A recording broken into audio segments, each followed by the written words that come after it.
Coming in? Oh, right, yeah, I'm in the clothes. Mark, stop talking a minute. Stop talking. You want to come in the room? I was listening. I'm not the politician, I was listening. You just can't take it away.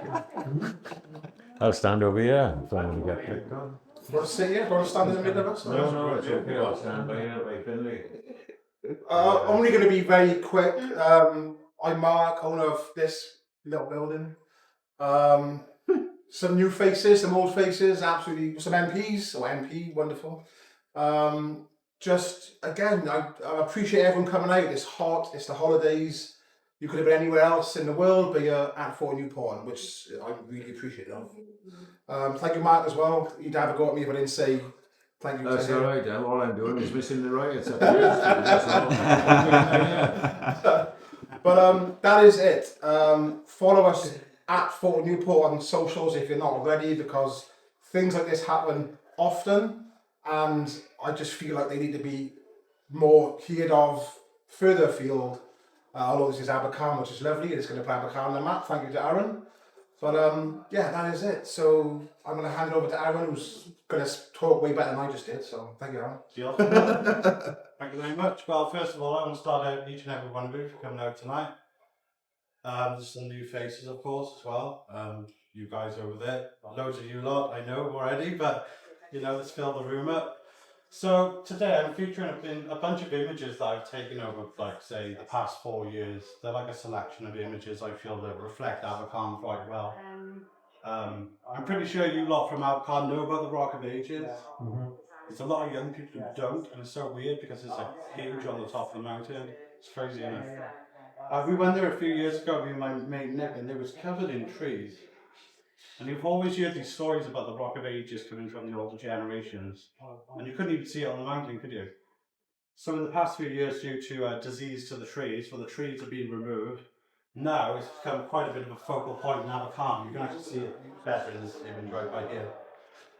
So to add an extra layer to the exhibition, in lockdown, I discovered a trilogy of books called Lily of the Valley, written by a local author called Catherine Morgan. And that wasn't her real name, of course, that was just a name that she was using as the author. But in the second book of the trilogy, she does give you a real name up in the bio section at the back. Right, so I didn't even plan to say that, but I just made that intro up. Okay, cool. So my name is Aaron Davis, for those who don't know me. I'm a freelance web and graphic designer. I've been living in Liverpool for 8 years now, or 9 years, roughly about that. I moved up 8 years ago due to getting a contract. And my best mate there got me that contract, didn't it? There's my best mate as well there. I've got 2 best mates in here. So yeah, I ended up going to Liverpool and I pitched on the contract, got the work, ended up migrating there basically. So yeah, living outside of Wales makes you a bit more passionate about where you come from. You know, you want to tell stories of where you're from.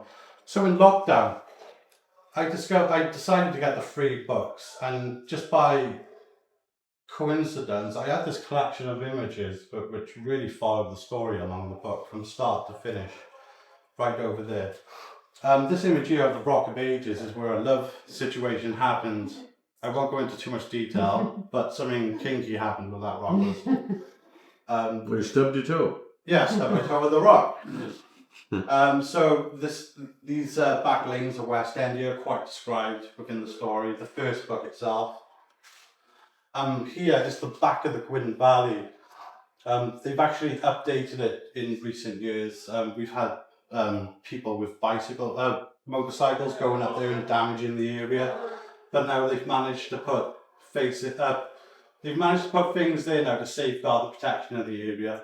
But in regards to this and the book, unfortunately, there was a guy who killed his wife, and he ended up committing suicide by tying a rope on what they call it, for a corn wheel, mill wheel, is that right? Millstone, that's it. And he pushed it in and he drowned himself by being connected to the rope. That's actually fictional in the book, so good job that's not real. This is West End, looking towards Mackin Mountain, right by here. Same again, but broader picture. There's a Tiger One mountain there. I'm really proud of that. My mate picked it out earlier. So these are a selection of random images around the village as well. You've got some boundary stones here that are found right at the back of the Gwyn. If you go right up on top of the mountain, you can see some boundary stones which divide our local council with the next council. Is that correct? Yeah. I'm trying my best. And then obviously we've got the commercial pub, which is not commercial pub anymore. It's a place for young people to help develop them into the real world, is it? So it's a halfway house, basically. Is that Yeah, what so it is? basically they go in there and they're able to... Can you say halfway house? Is that the correct word? Yeah. And then right back here is a random image I took with Nick and Amy when we walked down from the mountain a couple of years back. Anyway, I haven't even started my speech yet. But what I'm going to do, I'm just going to skim through it because I've been talking forever already. Okay, cool. So let's go back to the ancient roots. Abercarn's story begins long before the Industrial Revolution, stretched back to the Druid times. The name Aber and Carn means Aber means mouth of the river, and Carn means pile of stones.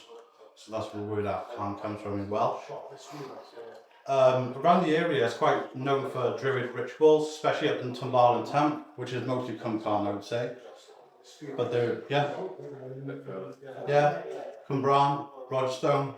So up on the Tumbar and Tamp is where they used to do Druid rituals. After that, more into the Iron Age, an Iron Age fort was put up there, obviously to protect the valleys from invading next door neighbours. So let's go to the medieval times. So in medieval times, Abercarn emerged as a small community. It was really good for the water sources coming down through. Lots of natural vegetation there for farming and agriculture to start off with a bit of a boom there. Then we go down to the Industrial Revolution, which brought a dramatic change to Abercarn, especially with the miners' cottages being built, mines being built around the place. Tin works we had in Abercarn, small iron foundry, which you can still find it in the woods. You can find old broken down refineries. And obviously, like every other village in South Wales, you always get your own mining disaster. Unfortunately, Abercarn had one in 1878. So moving on.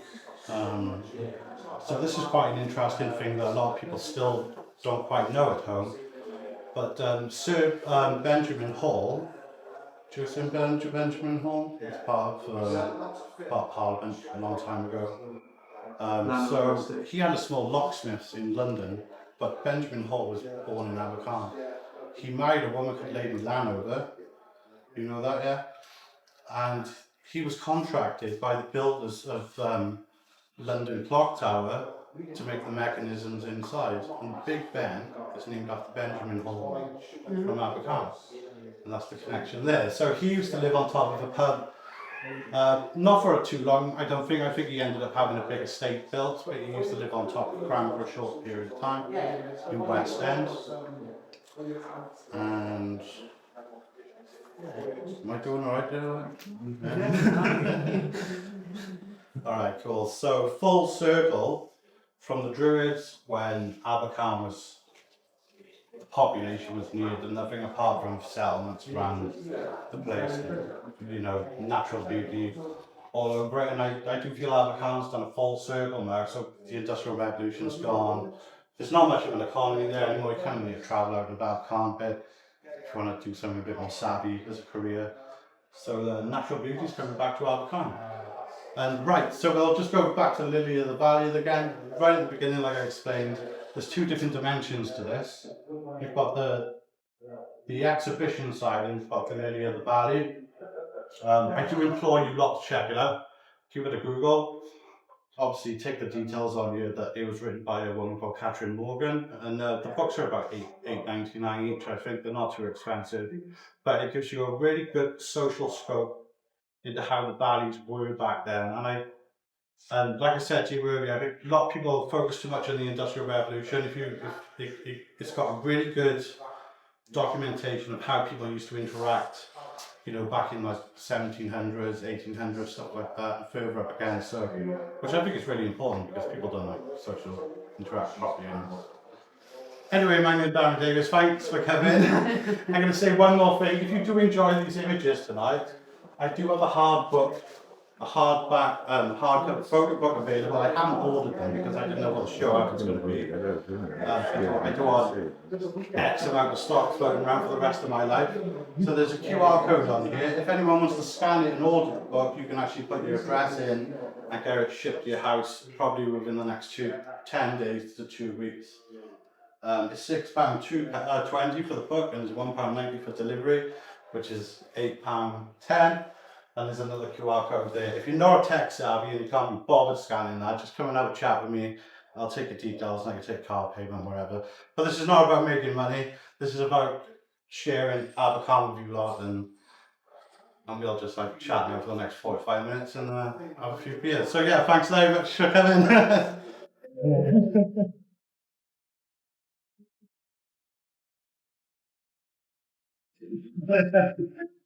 Also, thank you so much. Do you like that?